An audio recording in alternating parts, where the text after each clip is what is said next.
Circus City, USA.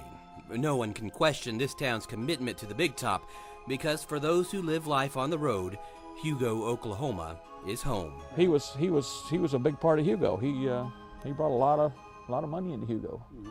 The Millers did us well here. Norm Pence can tell you all about the circus. He grew up in Hugo and is now our guide to the life and death of the big top. When the funeral finished, that was on the north side of town. The funeral procession come down here to this spot for his burial.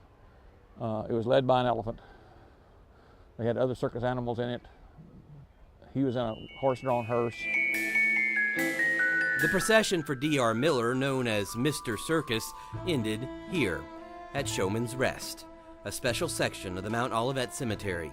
Miller died on the road, but his will said not to stop the show, so he wasn't buried until the circus came back to Hugo. A tribute to all showmen under God's big top. Showman's Rest is here in large part because of John Carroll. He's better known as Elephant John, but he literally, according to what they tell me, he literally ate, lived, and slept in the elephant barn. Carroll became wealthy because the circus met his needs. His estate ended up funding a trust that pays for any circus performer who doesn't have the means to be buried here. This is probably the #1 attraction in Hugo. It might be the only cemetery that's designed to provide entertainment. And for whatever reason, Mount Olivet has attracted other stars in eternal rest. Lane is buried here next to Freckles Brown, because Freckles was always his hero. Lane Frost, a world-famous bull rider whose life and death were the story of the feature film 8 Seconds, is buried next to Freckles Brown, an Oklahoma rodeo icon. But beyond the memorable monuments is also a mystery.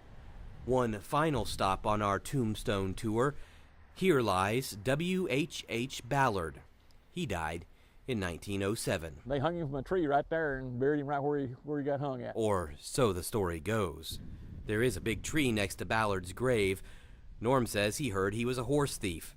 Other Oklahoma historians say Ballard was the most hated man in town, buried as far from the cemetery's entrance as possible.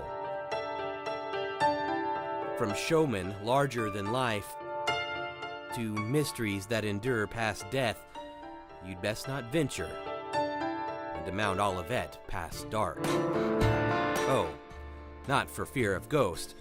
The groundskeeper says there's a mountain lion that prowls the grounds, so visit during the daylight and remember, the show must go on.